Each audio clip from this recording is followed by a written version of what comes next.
योग दृष्टि समुच्चय की गाथा 17 के बाद 23 तक की चौथी दृष्टि जिसमें अग्नि सम बोध, काष्ठ अग्नि सम बोध, अग्नि यानी बोध, काष्ठ यानी कि मात्रा है। तो काष्ठ यानी लकड़ा, लकड़ा जलता है तो कितना प्रकाश दे सकता है।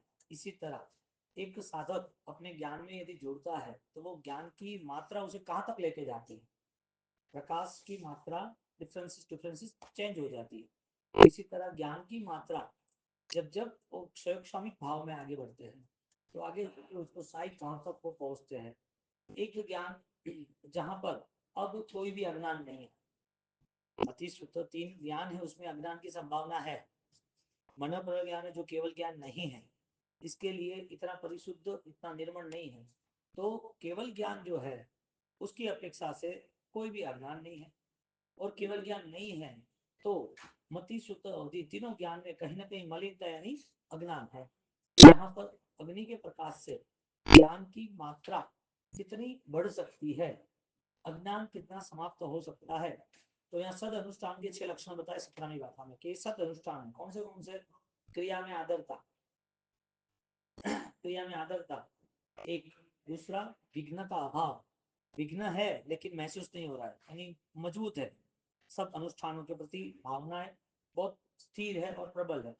लक्ष्मी प्राप्ति की लक्ष्मी प्राप्ति यानी भाव धर्म की ज्ञान दशा की रमणता विशेष रहती है, ऐसी भाव लक्ष्मी। जिज्ञासा तत्व का बार बार अनुपान करना, तत्व को बार बार अपने निधिध्यास में चिंतन में मंथन में जोड़ते रहना। और जहां ज्ञान है वहां पर सेवा भी है, बुद्ध सेवना 6ठा नंबर ये 6 चीज शुभ कृत्य है, शुभ कृति चिन्ह प्रत्यक्ष, ये 6 लक्षण जैन दर्शन ने प्रत्यक्ष बताया कि ऐसे जीव वो सत्कार्य करते रहते हैं और ऐसे जीव सद्भावना में रहते हैं, यानी कि अधिकारी बनते हैं सम्यक दर्शन के। अब 18वीं गाथा में बुद्धि क्रिया, बुद्धि पूर्वक जो किया जाता है उसका क्या फल होता है, श्रद्धा पूर्वक किया जाता है उसका क्या फल होता है। बुद्धि पूर्वक जितना भी हुआ उसका फल मिला नहीं मिला पता नहीं, लेकिन दोष क्षय नहीं होंगे। हमें श्रद्धा को प्रेजेंट करना है ना। तो यहाँ पर गाथा 18वीं तक की बुद्धि क्रिया फल दिए जी, ज्ञान क्रिया शिव अंग, असमोह क्रिया दिए जी, शीघ्र मुक्ति फल चंग। तीन यहाँ कंडीशन बताई। फर्स्ट कंडीशन ये आई कि जिसके पास बुद्धि है तो क्या उसके पास सहज निर्मलता है, नहीं, क्योंकि दिमाग से तो चालबाजियां होती है, लोगों को कुचलना होता है, दोष अहंकार बुद्धि होती है। तो जो टारगेट उसका यदि गुण नहीं है तो सारी बुद्धि दोष युक्त है, सारी बुद्धि भव भ्रमण का कारण बनती है। क्योंकि बुद्धि क्रिया फल भव फल दिए थी, बुद्धि क्रिया का फल क्या है, यानी कि बुद्धि थी उसके साथ क्रिया भी थी, यानी कि क्रिया है ना वो कुछ भी मैसेजर या रिप्लाईबल या प्रेजेंटेशन या प्रॉफिटेबल है या नहीं है वो बुद्धि पर आधारित, कोई भी क्रिया का फल उसकी बुद्धि पे आधारित है। बुद्धि के यहाँ एक भाग किया वह थॉट, और वही बुद्धि यदि आत्मा के साथ जुड़ती है तो वो बुद्धि नहीं रहती, वो श्रद्धा बन जाती है, यानी कि वो ज्ञान का फल उसे मिलेगा। ज्ञान का फल दोनों तरफ से है, ज्ञान पूर्वक जितने भी व्यवहार होते हैं यदि वो दोष युक्त है, दोष के साथ ही रहता है, दोष मन में ही है, तो भव फल ऐसा शब्द रखा। और सेकंड वही क्रिया यदि उसे इस संसार की स्थिति में मेरे जीवन में दोष समाप्त हो इस भावना से होता है तो कहते हैं ज्ञान क्रिया शिव अंग मोक्ष का फल बनता है, मोक्ष का फल देने वाली क्रिया बन जाती है। क्रिया संसार देने वाली है, मोक्ष भी देने वाला है। जो पैसा मोह के कारण मेहनत से पुरुषार्थ से चीटिंग से इकट्ठा किया था वही पैसा कुछ बीमारी आती है छोड़ना पड़ता है, गिरने होते हैं तो भी छोड़ना पड़ता है, धरती कम अर्थ के का है तो भी छोड़ना पड़ता है, कोई भयंकर बीमारी चल रही है तो भी छोड़ना पड़ता है, गवर्नमेंट के कोई रूल्स आ गए कि भाई तुम्हारी प्रॉपर्टी का बैंक बैलेंस बढ़िया है तुम्हें अभी देना पड़ेगा तो भी देना पड़ता है। तो जहां पर जिस धन का उपयोग करना था, धन एकत्रित कर जो उपयोग करना था वो नहीं हुआ, तो जो धन इकट्ठे करने के समय जो ज्ञान था, उस ज्ञान के हिसाब से आगे नहीं बढ़ पाए, यानी कि चेंज हो गया, चला भी गया वो धन। यहाँ पर ज्ञान के आधार पर तुम क्या चाहते हो वो यहाँ कहना चाहते हैं कि ज्ञान के आधार पर यदि भव है तो उसकी भव भ्रमण की मूलभूत नींव कोई है तो वो है अपने दोष, और यदि भव भ्रमण समाप्त हो तो गुण है। तो यहाँ पर ज्ञान दशा को टारगेट बनाया, क्रिया को टारगेट नहीं बनाया, क्रिया को मूलभूत नहीं बताया, बताया किसको, ज्ञान पूर्वक क्रिया, यानी ज्ञान भव को भी बढ़ाने वाला होना हो सकता है और भव को खत्म करने वाला होता है। बुद्धि क्रिया भव फल दिए जी, ज्ञान क्रिया शिवचन, दो बात बताइए, बुद्धि का फल, एक ज्ञान का फल, यानी ज्ञान पूर्वक क्रिया और एक सामान्य बुद्धि पूर्वक क्रिया। असमोह क्रिया दिए जी, जहां पर तुम सिर्फ और सिर्फ अपने आत्मा से ही भावित और प्रभावित होते हो, ऐसी क्रिया असमोह क्रिया जी, जहां मोह नहीं है, जहां आकर्षण नहीं है, क्योंकि क्रिया के नाम पर भी पुण्य खरीदा जा सकता है, क्रिया के नाम पर भी दुख दूर करने का आयोजन हो सकता है, क्रिया के नाम पर भी प्रशंसा और मान सम्मान और दुनियादारी बाह्य भाव हो सकते हैं। इसके लिए इस सारे मोह के साम्राज्य से वो दूर है। क्रिया किसके लिए थी, आनंद के लिए, अनंत आनंद के लिए, अनंत ज्ञान की इच्छाएं के लिए थी। उस क्रिया का क्या हुआ, उसने इस क्रिया में लगा कि भाई सब लोग कर रहे हैं तो मुझे करनी, सब लोगों को अच्छा लग रहा है मैं भी कर लूं, कोई मंडल में किसी ने किताब भरने दी है, करते रहो, किसी ने बोला कि इतनी किताब इतने मंडल में सामायिक करते रहो। सामायिक निजी गुण है कि मंडल है इसके लिए है, स्नात्र मंडल है इसके लिए, स्नात्र के पंच कल्याण आवश्यक है, पर्युषण है इसके लिए प्रतिक्रमण है, वाचना पर्युषण में भगवंत पधारे है, या चातुर्मास में इसके लिए स्वाध्याय है। यहाँ पर पूरा बेस चेंज हो गया, बेस क्या बना दिया, ये कुछ हो तो हम करेंगे, यानी बल पर आश्रित हो गया, स्व आश्रित नहीं हुआ, दूसरे के आधारित सब कुछ हुआ। मंडल के बिना सामयिक हो सकता है कि नहीं, स्वाध्याय व्याख्यान तो ही हो सकता है कि अपना भी हो सकता है, नहीं होता है, क्यों, व्याख्यान सुनना आनंद आता है क्योंकि व्याख्यान पर आश्रय हो गया, भगवंत है इसके लिए, कोई स्वाध्याय चल रहा है इसके लिए, तो स्व आश्रय गुण तो ज्ञान है, तो वो कैसे प्राप्त होगा। एक दवाई बीमारी के लिए काम लगती है, पर वो दवाई हेल्थ से नहीं है, दवाई फूड नहीं है, दवाई सपोर्टेड है पावर के लिए, कौन से, बीमारी के लिए। इसका मतलब हेल्दी है तो भी दवाई खाना, हेल्दी है तो फूड खाना चाहिए, हेल्दी दवाई नहीं खाते। जो ज्ञान है, जो क्रिया है, जो पर्व है, जो तिथि यानी कि जो भी तीर्थ है, वो सब पर आश्रयी है, निमित्त कारण है, और निमित्त कारण पर जिसने जोर दिया वो उपादान में प्रवेश नहीं कर सकता, निमित्त में ही सब कुछ मान लिया, वो उपादान नहीं मानेगा। इसके लिए जिसने ऐसा मान लिया कि परमात्मा ही सब कुछ करेंगे, परमात्मा ही सब कुछ है, तो ईश्वर कर्तृत्व का भाव आ गया, यानी तुम परमात्मा नहीं हो। नमो अरिहंतानम, किस आत्मा को बंधन हुआ, 24 तीर्थंकर को बंधन होता तो सिर्फ एक वचन में लिखते, लेकिन यहाँ शास्त्रकारों ने प्राकृत की भाषा से बहुवचन में लिखा, अतीत अनागत काल अनंता तीर्थंकर जगदीश, तीनों कालवर्ती जितने भी आत्माएं परमात्मा बनने वाली उनकी वंदना है। तो नौकार महामंत्र में वंदना स्वयं को भी होगी, यदि खुद आत्मा से परमात्मा बनना चाहता है तो बनेगा, भव्य इसके लिए उसका हड़ुकर्मी है, सहज है, गुण के साथ जुड़ा है तो बनेगा, उसकी सम्यक भूमिका प्रारंभ हो गई है, सम्यक दर्शन का स्पर्श ना होगी तो बनेगा। बोलो परमात्मा सब कुछ करते हैं, यानी परमात्मा ही सब कुछ है कि तुम्हारे अंदर परमात्मा भी है। इसका मतलब कि जो असम्मोह क्रिया है, क्रिया का जो माध्यम था वो पर आश्रय नहीं बनाए, सो आश्रय बना, क्रिया तो थी ना, क्रिया तो थी, लेकिन आश्रय किसको दिया, वो कर रहे इसके लिए मुझे करना, कि मेरा गुण है इसके लिए मुझे करना,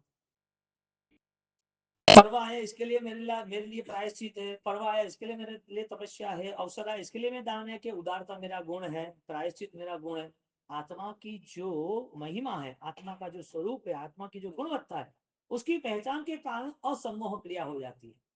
क्यों, क्योंकि थर्ड लेवल, फर्स्ट बुद्धि क्रिया भव फल दिए जी, फर्स्ट बुद्धि द्वारा की गई क्रिया, यानी कि संसार का माध्यम बना के जो क्रिया हुई है, पुण्य कारण, अनुकूलता के कारण, कुछ मिल जाए, लोभ लालच के कारण, ऐसी क्रिया भव फल, भव का परिभ्रमण।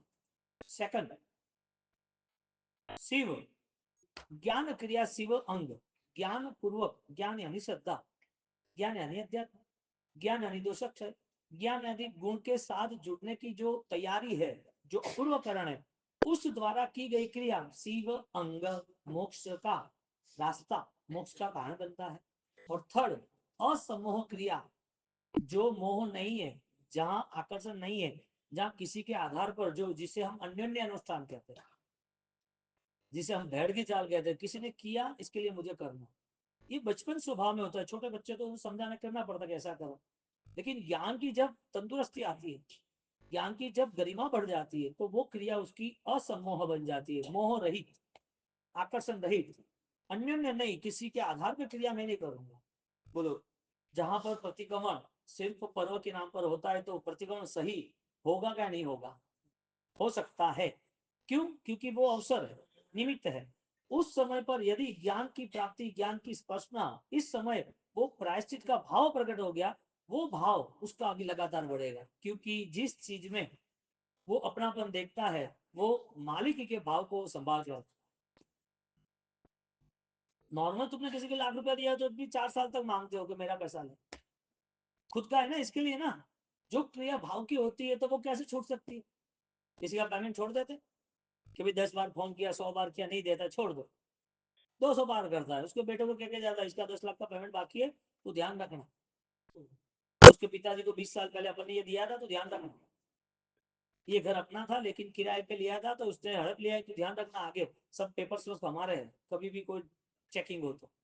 एक चीज अपनी मान ली, इसका मतलब उसका मूल्य, उसकी सुरक्षा, उसके प्रति आपका जतन। प्रायश्चित रूपी जो प्रतिगण हुआ, उदारता रूपी जो दान हुआ, समता रूपी जो सामायिक हुआ, भक्ति रूपी जो परमात्मा का मिलन हुआ, ध्यान रूपी जो आत्मा बल हुआ, पूरा एंगल चेंज हो गया। गुण के आधारित सारी क्रिया थी। असमोह, किसी आधार नहीं, कोई संसार नहीं, कोई किसी के प्रति प्रभावकता नहीं, किसी चीज ने आपको मोहित नहीं कर दिया है, तुम नेचुरल पावर से मैनेज कर। असमोह क्रिया दिए जी। और ऐसी अनुष्ठान की क्रिया आत्मबल के, इसके लिए उसे आर्थ ध्यान रौद्र ध्यान नहीं कहते, उसे धर्म ध्यान कहते, क्योंकि आर्थ ध्यान में पुण्य आएगा, अर्थ ध्यान में राग आएगा, परिणाम द्वेष आएंगे, इष्ट का संयोग, अनिष्ट का वियोग। आर्थ ध्यान, इष्ट मिलना चाहिए, शरीर ठीक नहीं है, क्यों? आत्मा तो ठीक है ना, तो फिर क्यों क्रिया छोड़ दी? आत्मा ठीक नहीं है, तो फिर आत्मा तो वहां पर नरक में कूट कूट के 10,000 साल कम से कम मार डालते, तो वहां आत्मा ठीक है कि ठीक नहीं है? आत्मा का अनंत ज्ञान हर जगह होता है कि नहीं होता है? बात इतनी, वहां पर इतना उसको मारना, कूटना, जलाना, छेदन भेदन करना, सब कुछ है, आत्मा को कुछ नहीं होता है। तो आज जो व्यक्ति क्रिया कर रहा है, उसका फल, क्रिया का बेस, क्रिया किस लक्ष्य से कर रहा है? बीमार होते क्रिया छूट जाती है, परिवार में कोई अवसर आता क्रिया छूट जाती है, दूसरे चीज की महिमा बढ़ जाती है, तब धर्म की महिमा कम होती है। बुद्धि पूर्वक की हुई धर्म की क्रिया, उसे छूटते समय दुख नहीं होता है। बुद्धि वो भव फल है। अब क्रिया के बेस पर धर्म स्वीकार है तो छूट गया, अध्यात्म बेस पे स्वीकार आए तो बीमार होके नहीं भी होगा तो भी परिणाम होंगे कि अरे कब ये सारा अध्यात्म का व्यवहार करूं, वापिस बार बार इतनी माला बाकी, इतना जाप बाकी है, इतनी गाथा बाकी है, सामयिक सोचा था रोज होना चाहिए, नहीं हो रहा है, 10 दिन बीमार रहे, अभी दो दो करके, कोई कहता थोड़ी है। एक इनर सेंस डेवलप होती है कि रोज सामयिक का नियम का 10 दिन नहीं हुआ है, वापिस दूसरे 10, दो दो 3 दिन करके भी सामयिक तो करना है। ये फोर्स कहां से आया? असमोह किया, किसी के कहने से नहीं हुआ है, कि नेचुरल पावर वो मैनेज हुआ। तो धर्म क्रिया कहीं खरीदी नहीं जा सकती, और खरीदी जाती है तो इतना सस्ता सौदा धर्म का होता भी नहीं। धर्म क्रिया भाव दशा का अंग बन जाना चाहिए। धर्म क्रिया ज्ञान फल कौन सा? शिव अंग। असमोह क्रिया दिए जी, शीघ्र मुक्ति फल चंद। जहां अर्थ ध्यान रौद्र ध्यान की बात ही नहीं है, उसका मोक्ष निश्चित है। क्योंकि धर्म ध्यान है, और धर्म ध्यान वो धन है, वही धन है, धर्म का ही ध्यान वही धन बन जाता है। और जिसको सामायिक प्रतियों के बाद भी, यानी धर्म क्रिया के बाद कुछ चाहिए, तो वो अर्थ ध्यान बन जाता है। इष्ट का संयोग होना चाहिए, मुझे अनुकूल वो चीज मुझे मिलनी चाहिए, अनिष्ट का वियोग होना चाहिए, मुझे दुख नहीं आना चाहिए, अनिष्ट नहीं होना चाहिए, ये सबकी सोच है। लेकिन होता क्या है, वापिस इसी सोच के साथ क्रॉस जुड़ गया, अनिष्ट संयोग, दुख नहीं आना चाहिए। इष्ट वियोग, दुख सुख नहीं जाना चाहिए। सोचता क्या है, दोनों चीज होता है तो वापिस सोच बदल जाती है।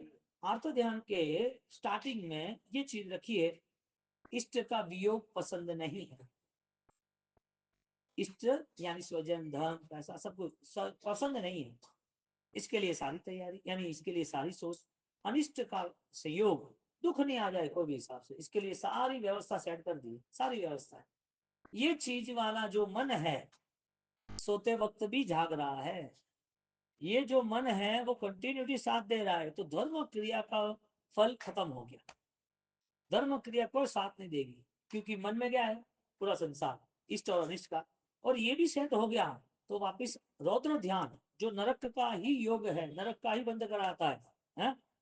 आरंभोपरि गौरव रुद्धो कर्मगंस, लास्ट क्या कहते हैं, जहां स्त्रियानुबंध है, रक्षणानुबंधी है, कुछ चला जाएगा तो रक्षा करो, रक्षणानुबंधी, ये संभालना वो संभालना। मन क्या कह रहा है, नजर कहाँ है, आत्मा पे नहीं है, नजर कहाँ है, ये सारे पुद्गल है, उसका मैं मालिक हूँ, तेरे शरीर का तो मालिक नहीं है। इतना बड़ा भ्रम तो कब छोड़ेगा। जो जन्म से मिला है, जो अनंत काल से सूक्ष्म शरीर भी था, आत्मा मोक्ष में नहीं गई है, कर्म रहित अवस्था नहीं बनी है, शरीर रहित अवस्था नहीं बनी है, तो अनंत काल ऐसा चला गया। और अनंत काल चले जाने के बाद भी आज इतना बोझ नहीं हो रहा है कि ये जाने वाला है। तो जो असम्मोह क्रिया जो हो रही है, वो क्रिया अध्यात्म के बल पर धर्म ध्यान की होनी चाहिए। तो हमारा विवेक ये बनता है कि शीघ्र मुक्ति फलचन, यदि लक्ष्य मोक्ष का बना है तो उस मोक्ष के लक्ष्य के साथ उसका अर्थ ध्यान, रौद्र ध्यान खत्म होना चाहिए। बोलो कौन सी क्रिया करोगे, बताओ। कंटिन्यूटी नहीं भी होगी कोई कारण साथ, तो इमरजेंसी में क्रिया छूट जाती है, लेकिन छूटने के लिए, छोड़ने के लिए नहीं छूटती। लेकिन जिसकी प्रॉब्लम ही नहीं है, कोई इमरजेंसी लेकिन करनी ही नहीं है, कब करनी है, बुद्धि क्रिया फल भव दिए, बुद्धि काम करती है, परीक्षण आया है, तीर्थ आया है, होली आई है, स्वागत तो करना पड़े, बाबा से क्यों है, अत्र तो नहीं हाल है, घर में मम्मी प्रेशर करती है तो चालू होता है। ये जैन धर्म का बेस ही नहीं है।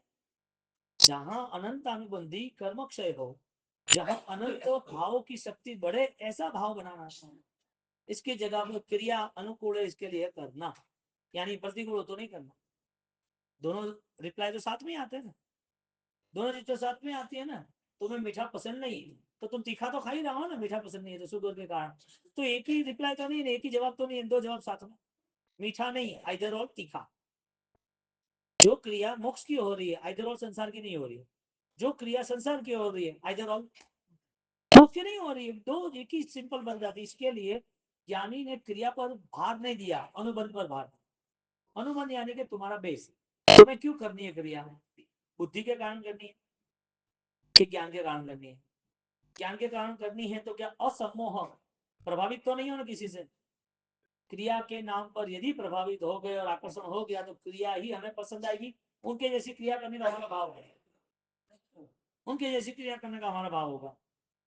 18वीं गाथा, बुद्धि क्रिया भव फल दिए जी, ज्ञान क्रिया शिव अंग, असमो क्रिया दिए जी, शीघ्र मुक्ति फलचन। क्या शास्त्रकारों ने चौथी ढाल के अंतर्गत कैसा बेस तैयार किया, भाई सम्यक दर्शन में स्थिर होना है तो ये बेस के साथ आगे बढ़ना, अपूर्वकरण के साथ तुम्हें आगे जाना है।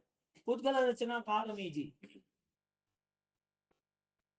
पुद्गल रचना 19 में कहा, पुद्गल रचनाकार में जी, तिहा जस चित्त न लीन, एक मार्ग जे शिव तणो जी, वेद लहे जगदीन। पहले भवाबी नंदी के लक्षण बताए, भवाबी नंदी के लक्षण के बाद 6 लक्षण बताए हमें कि सत्कार्य सद्भावना क्या होती है।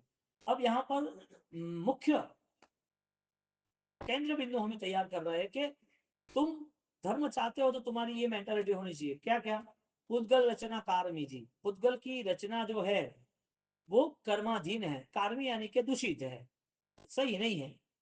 पुद्गल किसने सेट किया, एक अच्छा सा टेंट तुमने देख लिया, फंक्शन बढ़िया हो गया, तो महीने 4 महीने चौमासा चल गया, और वहां 2 महीने के बाद आओ, कहाँ गया मंडप, स्टेज, डेकोरेशन, वीआईपी फैसिलिटीज, कहाँ गई। यानी कि कोई भी रचना उसके पीछे नाश है, इसका मतलब जो उत्पन्न होता है वो नाश के साथ ही उत्पन्न होता है। उपने विघ्ने दुबे, उत्पन्न होता है, विगम विगलत यानी समाप्त होता है। तो जहां पर जो शुरुआत है वो अंत के साथ ही शुरू होता है। कैसा क्रॉस है कि शुरुआत और अंत साथ में कैसे हो सकता है? अंत तो बाद में होता है, ये अंत का ही प्रारंभ है।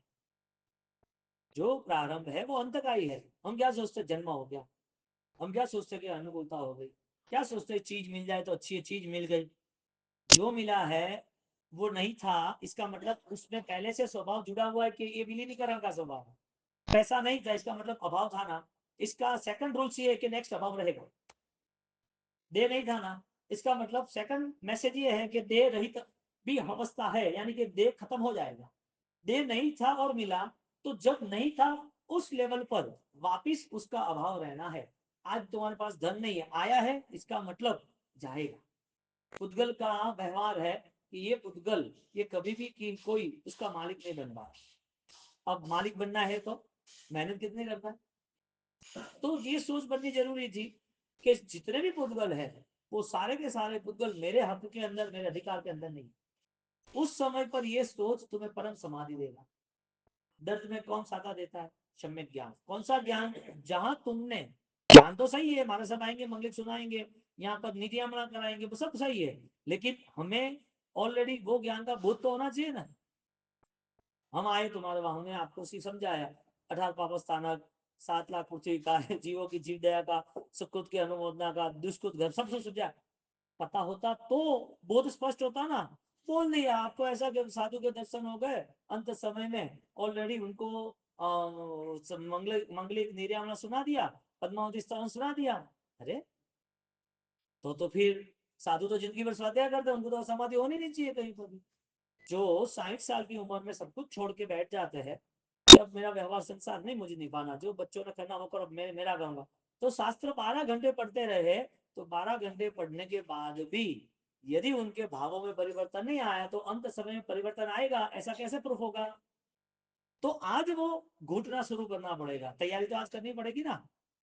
ऐसे कैसे होगा तैयारी आप नहीं करोगे तो ज्ञान गुण इतना महिमावान है, उसके प्रति जागृति हो गई तो समाधि परम समाधि, परम समाधि।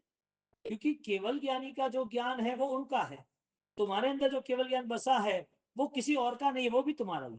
तो इंडिविजुअल केवल ज्ञान महिमावान है कोई भी जीव के लिए। अनंत ज्ञान जिस जीव में है, यानी हर जीव में है, तो हर जीव का अनंत ज्ञान पर्टिकुलर उसको साथ कब देगा? जब सम्यक दर्शन आएगा तब।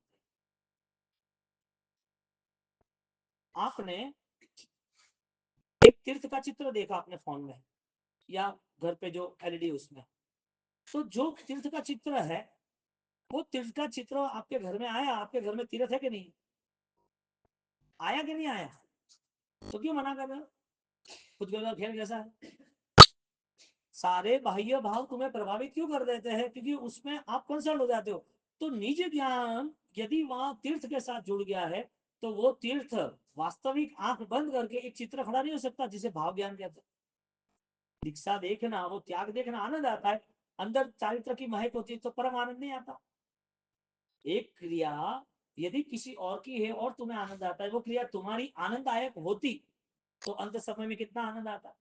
आनंद आ गया, जिंदगी भर जैन दर्शन मिल गया, मजा आनंद, कोई भी कसाय संकलेश कोई सोच ही नहीं बनी थी। परमात्मा ने परम कृपा की। ये छूटता है ना तो लोग मंगलिक नहीं सुना, तुम मंगलिक सुनाओ मैं मस्त हो, तुम्हें जो करना हो करो, मैं मेरे ध्यान में। दे छोड़ते वक्त साधक को एक इंच भी भार नहीं होता है, निर्भार अवस्था। क्या छोड़ते वक्त? क्या जिंदगी भर क्या छोड़ा? पैसा, भोजन। क्या छोड़ा जिंदगी भर? स्वजन। बेटी को विदा करना, स्वजन छोड़ दी।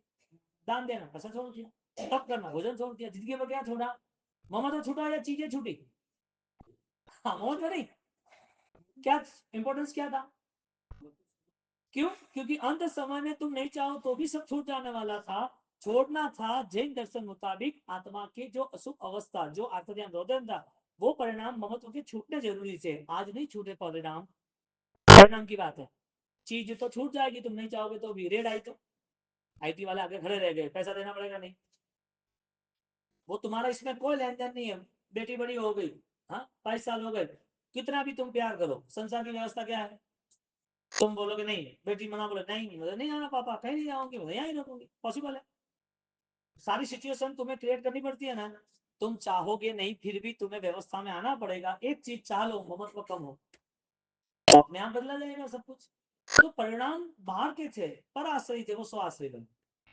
तो यहाँ पर पुद्गल रचनाकार में जी, जस चित्त न लीन, वहां चित्त नहीं जाता है। तुम जाते हो, देह तुम्हारा है, क्योंकि मोक्ष नहीं तब तक ये संसार है, मोक्ष नहीं तब तक कर्म भी है और देह भी है, सब कुछ है।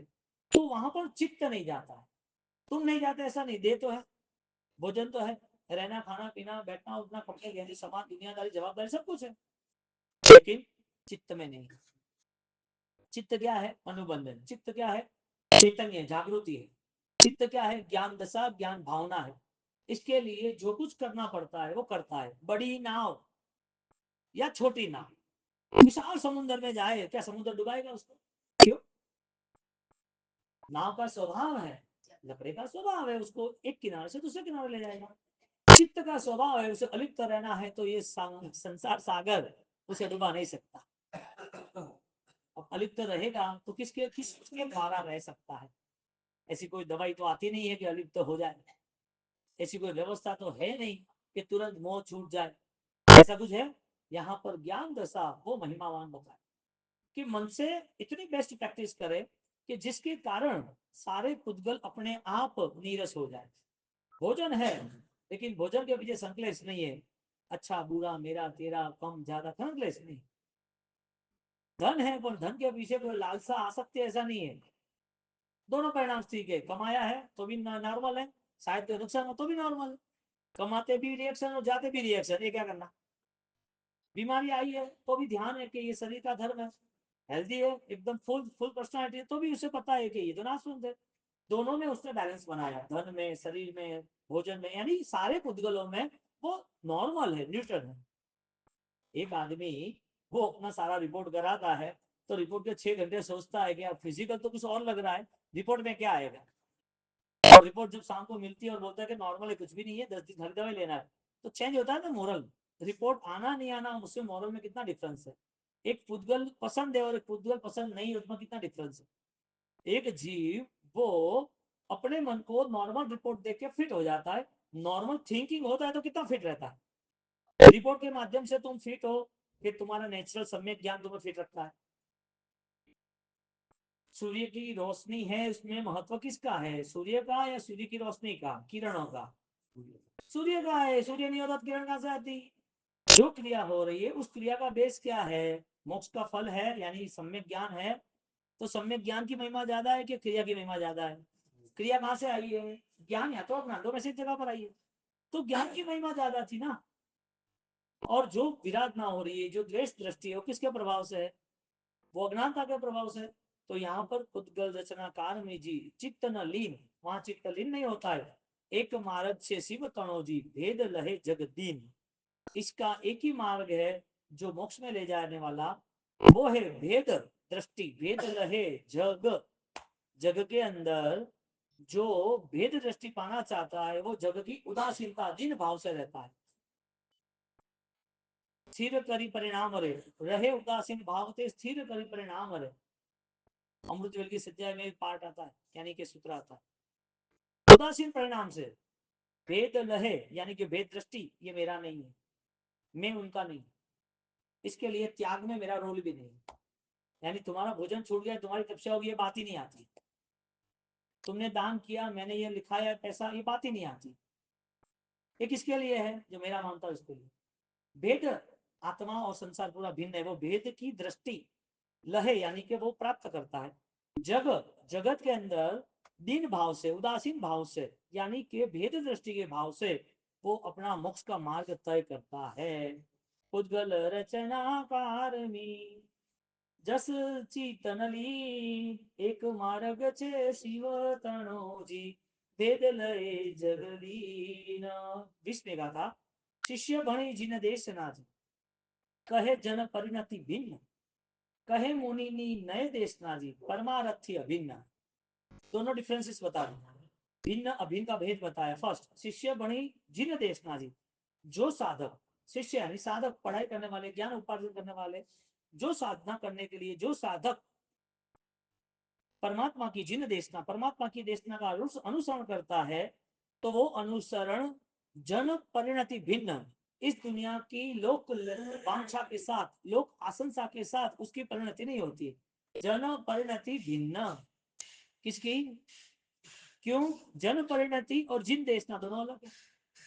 आप अपने पेपर्स में देखो जहां है जन परिणति यानी के लोकेशना, लोगों की दृष्टि से तुम्हें जीवन व्यतीत करना, लोग क्या कहेंगे उस हिसाब से रहना, व्यवहार, संस्कृति, जवाबदारी, मर्यादा, वो सब संसार है, उनके हिसाब से रहना है। लेकिन उनके भाव मेरे भाव बन जाए, उनके भावों से मुझे रहना। नॉर्मल एक एग्जांपल, इसने ऐसा रिसेप्शन किया, अपन भी ऐसा करेंगे, ये क्या हुआ? विवेक तो आया नहीं ना, हिंसा, हिंसा का, धर्म का, विराधना का कोई विवेक नहीं आया। इसका इतना बढ़िया रिसेप्शन है, अब इनसे भी जोर करेंगे। ये क्या हुआ? जन परिणति, लोक लहरी, लोक इच्छा, लोग जहाँ चलते हैं वहां अपने को चलते जाना। लोगों के साथ चलना है तो जिन देशना नहीं होती। शिष्य बनी जिन देशना, जिन देशना जिसके जीवन में अवतरित हुए उसके लिए बेस बन गया। जन परिणति भिन्न, जन लोगों की विचारधारा, वो खुद की विचारधारा नहीं बनती, लोगों की विचारधारा यानी जन यानी संसार, संसार की जो विचारधारा है वो विचारधारा वो नहीं बनाती, वो पर्टिकुलर अपने डिसीजन पावर से पूरा मैनेज करता है। अब परिस्थिति बनती क्या है, लोग क्या कहेंगे, इनको दूसरे को कैसा लगेगा, ज्यादातर 99% यही चलता है ना, 99% यही चलता है। कपड़े किसके लिए? किसी और के लिए। गहने किसके लिए? किसी और के लिए। अच्छा रहना पड़ेगा किसी और के लिए, अच्छा बोलना पड़ेगा, उसको अच्छा लगना चाहिए भाई। ये सारी चीज करनी थी खुद के लिए, लेकिन नजर पे आ गई ये अच्छा रहेगा। तो जन परिणति दुनिया के सपोर्ट से दुनिया ही बढ़ती रहती है।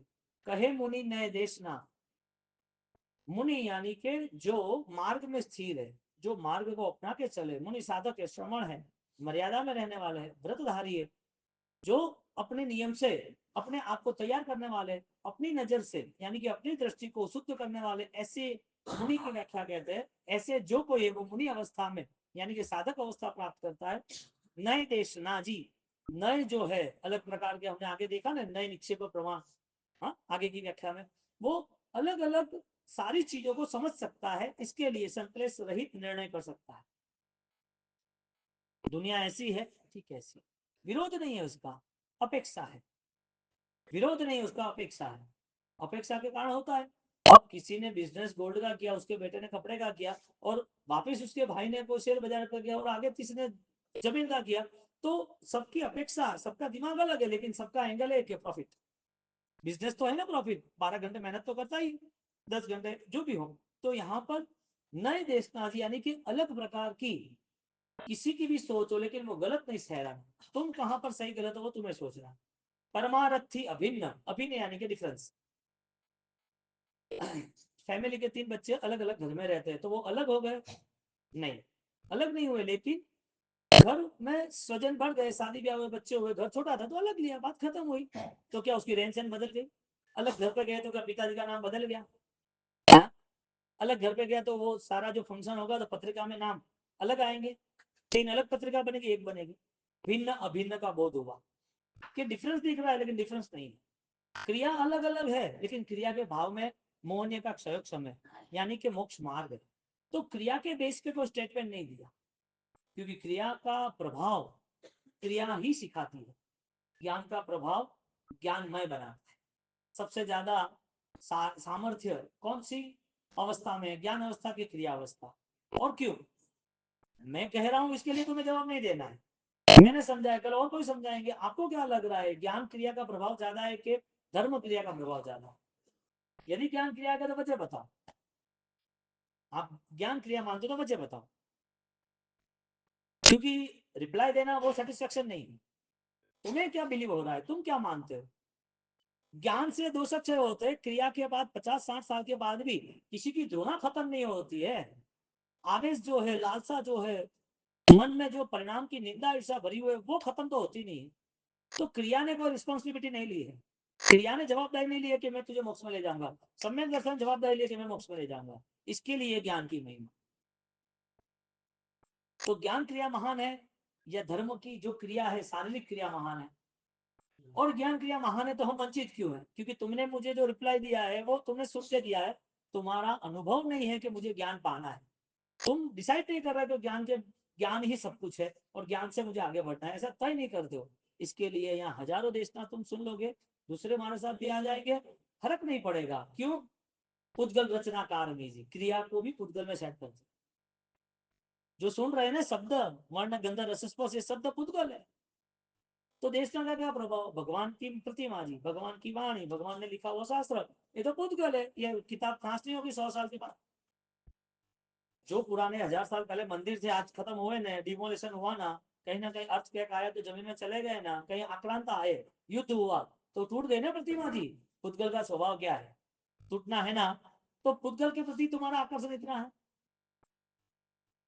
ज्ञान का आकर्षण क्यों नहीं?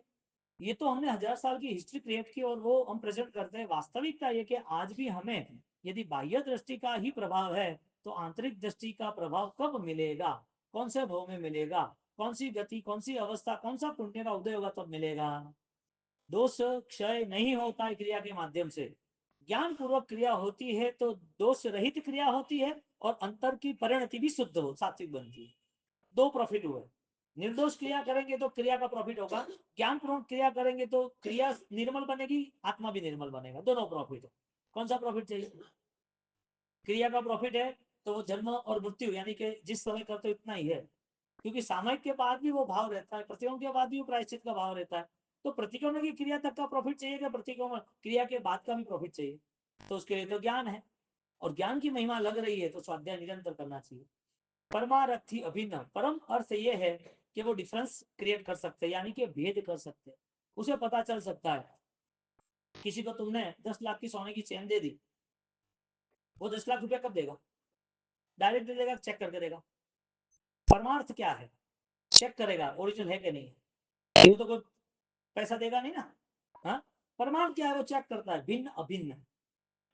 उसका जो रिजल्ट है, उसके खुद को जो पाना है वहां तक वो पहुंच जाएगा, क्योंकि 10 लाख पेमेंट पे करना है, देना है, तो वो चेक जरूरी है, चेकिंग जरूरी है। क्रिया करने के बाद हमारी चेकिंग चालू होनी जरूरी थी कि क्रिया किस वजह से हुई, इस क्रिया के पीछे राज क्या था, मैंने यही क्रिया क्यों की, क्यों मैं दूसरी जगह नहीं चल गया, क्यों नमाज पढ़ने नहीं चला गया, क्यों वो क्रिश्चियन में वो प्रे करने नहीं चला गया, क्योंकि दूसरे माता जी के मंदिर में आधा घंटा 1 घंटा 6 घंटा नहीं बैठा रहा, वहां पर सारी प्रसादी, अरे छोड़ो, बलि क्यों नहीं चढ़ाई, वो साक्षात होने वाली है माता जी, तो पशु की हत्या क्यों नहीं की? वो नहीं की, उसकी वजह पता है तो जो कर रहे हैं उसकी वजह क्या है? दोनों में अज्ञान है तो वो अन्य अनुष्ठान। योग विंसिका के पहली 20 गाथा में 5 अलग अलग अनुष्ठान बताते हैं। अभिधान राजन को उसके पहले भाग में ही है। फर्स्ट अनुष्ठान आया 20, सेकंड आया गरल, थर्ड आया अन्योन्य अनुष्ठान, अन्योन्य, और फोर्थ आता है तद हेतु, और फिफ्थ आता है अमृत। तुम्हारे मन के आधार पर 5 अलग डिवीजन की। अब कुछ पाने की इच्छा है तो अनुष्ठान जहरीला बन गया, और अज्ञान के आधार पर पता ही नहीं है क्या कर रहे हैं, वो अनुष्ठान अन्योन्य हो गया, अन्य के आधारित वो अनुष्ठान। यानी कि हिंसा की क्रिया हो रही है तो छोड़ी क्यों, वो तो बताओ। यदि अहिंसा की क्रिया कर रहे हैं तो क्यों कर रहे हैं, वो तो बताओ। यानी करना बस इतना तो लोकेशना होगी, तो यहाँ परमार्थ सिद्ध नहीं होगा। जो करना था, जो पाना था, उस चीज की योग्यता जो थी वहां तक नहीं जुड़ पाए, किया लेकिन योग्यता नहीं है। 21 में कहा था, शब्द भेद झगड़ो किस्यो जी, परमारथ जो एक, कहो गंगा कहो सूर नदी जी, वस्तु फरे नहीं छे। यहाँ पर रजुआत अलग अलग है लेकिन फल तो एक ही है ना। फल तो एक ही। मम्मी 3 बेटे बैठे स्कूल से आए, खाना खा रहे, अब रोटी बना रहे, और रोटी बना के एक छोटी बनी एक बड़ी बनी, क्या है वो? कुछ और है? पूरी तो नहीं है ना, रोटी ही है ना। अब तुम शब्द के नाम पर बड़ी रोटी इसको क्यों दी, छोटी क्यों दी, ये क्या हुआ? शब्द का झगड़ा हुआ, पदार्थ नहीं देख पाए ना। हाँ? इसी तरह यहाँ क्या कहते हैं कि तुम गंगा नदी बोलो या सुर नदी बोलो, देवलोक से आई हुई है तो नदी ना, फिर गंगा अलग नाम दिया, सुर नदी अलग नाम दिया। यहाँ कहते हैं कि शब्द भेद, शब्द के भेद से कौन सा झगड़ा करना है, तुम क्यों क्रॉस कर रहे हो? परमारथ एक है। तुम यदि मोक्ष के मार्ग पर चल रहे हो, सामने वाला कोई जीव अलग क्रिया कर रहा है, उसके परिणाम कैसे वो चेक करो। तुम्हारी ज्ञान दृष्टि से ही सामने वाले की ज्ञान की क्रिया को, सामने वाले के ज्ञान को परख सकोगे। ज्ञान दृष्टि नहीं होगी, दोष दृष्टि होगी, तो सामने तुम्हें दोष ही परख में आएंगे। किसके ऊपर डिपेंड्स रहा plus minus? Is the self, खुद के ऊपर। सामने वाला क्या है, वो निर्णय करने वाला कौन था? हम खुद थे ना निर्णय करने वाले, दूसरा कौन था? यदि निर्णय हो गया है तो हम खुद ही है, तो सामने गुण है या दोष है? वो निर्णय कौन है? व्यक्ति है इसके लिए कि तुम्हारे में वो है इसके लिए? तुम्हारे में वो दोष था इसके लिए दोष देखा, तुम्हारे में गुण थे तो गुण देख लिए। अब जहां पर गुण दृष्टि है वहां किसी और को फायदा नहीं है, व्यक्तिगत खुद को फायदा है। परमारथ जो एक, ऐसा शब्द लिखा 21 में। शब्द भेद झगड़ो किशोर जी, परमारथ जो एक, कहो गंगा कहो सुर नदी जी, वस्तु फरे नहीं छेद। उसमें क्या चेंजेस आए? कुछ भी चेंजेस नहीं आया। कोई बोले कि नहीं पहले हीरो बनाओ, गेहूं हीरो बनाओ, कि नहीं नहीं गेहूं पटोले बनाओ, नहीं नहीं नहीं गेहूं रोटी बनाओ, नहीं नहीं गेहूं पूड़ी बनाओ। अरे तुझे क्या खाना है वो बोल रहे भाई। नहीं गेहूं का ही बनना है, गेहूं का ही बनेगा, तू तो बोल क्या खाना है। तो गेहूं तो एक ही है ना, उसके अलग अलग ऑलरेडी चीजें हैं, वस्तु है, भोजन है, अलग अलग पकवान, खाना बनाया, रसोई। तो जो क्रिया के माध्यम से वो ये कर रहा है, वो ये कर रहा है, इसकी क्रिया सही या गलत है, ये शब्द झगड़ा के है, लड़ाई झगड़े के, और कुछ नहीं। बोलो, यहाँ मूलभूत क्रिया के अहंकार को समाप्त कर दिया, पद के अहंकार को समाप्त कर दिया। व्यक्तिगत हमने जो कुछ किया है वो सारी मेंटालिटी खत्म हो गई। जैन दर्शन ने शुद्ध स्वरूप की यात्रा प्रारंभ करा दी, चौथी दृष्टि की पूर्णाहुति कि शुद्ध स्वरूप यहाँ शुरू हो जाएगा। ये यथा प्रवृत्तकरण रेगुलर जो अनुष्ठान होते हैं उसमें शुद्धि कैसे हो वो बेस बताएंगे।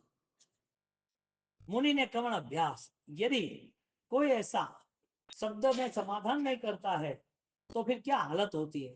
शब्द में फंस गया तो जवाब आता है, धर्म क्षमादिक पण मिटे जी, प्रगटे धर्म संन्यास, तो झगड़ा जन, तो झगड़ा जोटा तानाजी, मुनि ने कवण अभ्यास।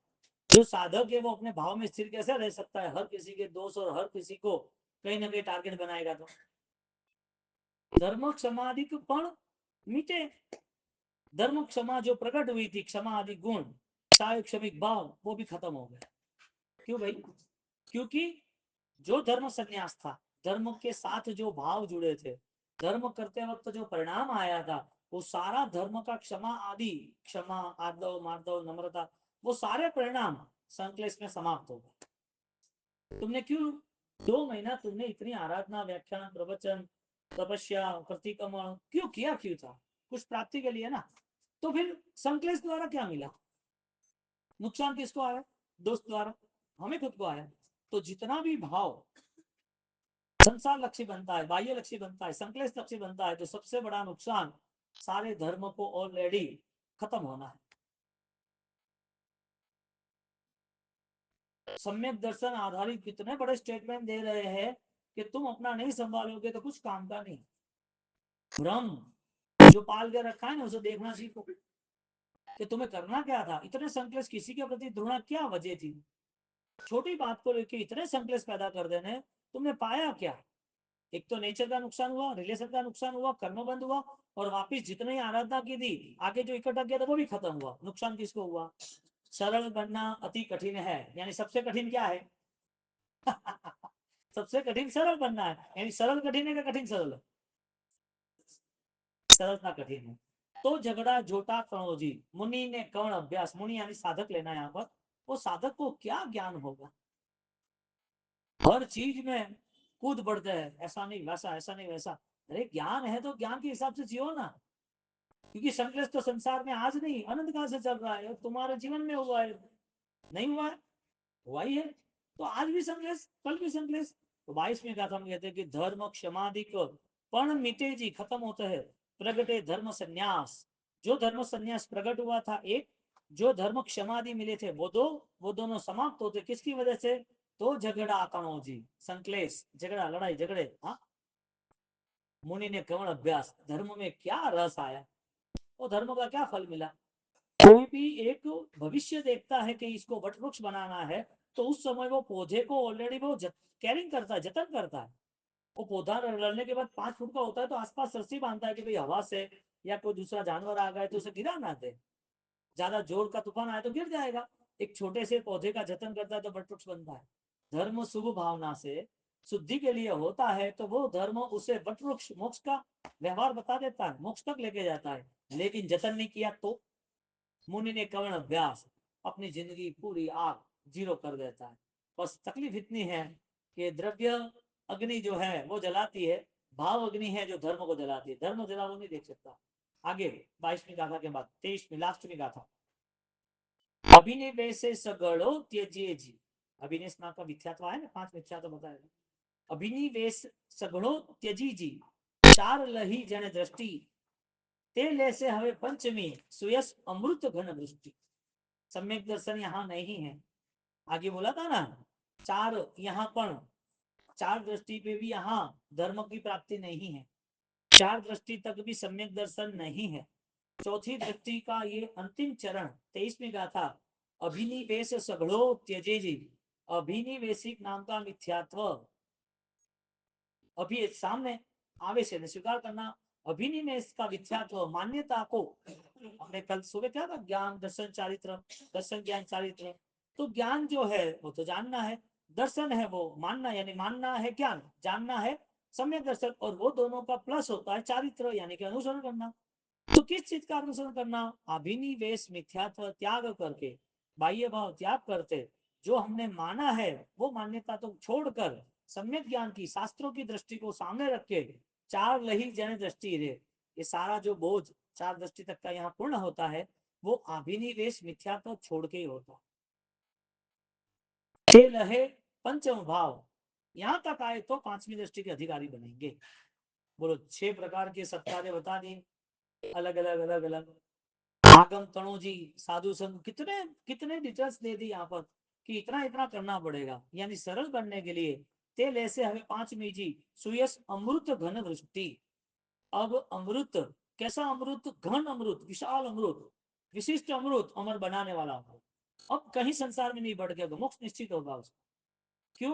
क्योंकि सम्यक दर्शन का प्रारंभ तैयार है, सम्यक दर्शन के करीब आ गया जीव, उसको अब अमृत घन की दृष्टि, उस बारिश में वो भीग रहा है, तो इस बारिश में जहां अमरता है, समकिती आत्मा का मोह निश्चित बन जाता है।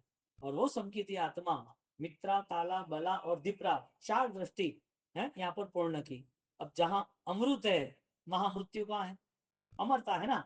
यहाँ भाव धर्म की अमृतता, भाव धर्म की अमरता, यहाँ पर अभिनिवेशिक मिथ्यात्व, चार दृष्टि में जो दोष से वो त्याग करना, और उसके अंदर जो सत्कार्य गुण थे वो प्राप्त करना। इतनी सारी मेहनत के बाद सम्यक दर्शन की प्राप्ति अभी तक बाकी है। ऐसे यहाँ पर 4 ढाल ज्ञानियों के महावचन पूर्ण होते हैं। अब सम्यक दर्शन की उपासना प्रारंभ हो।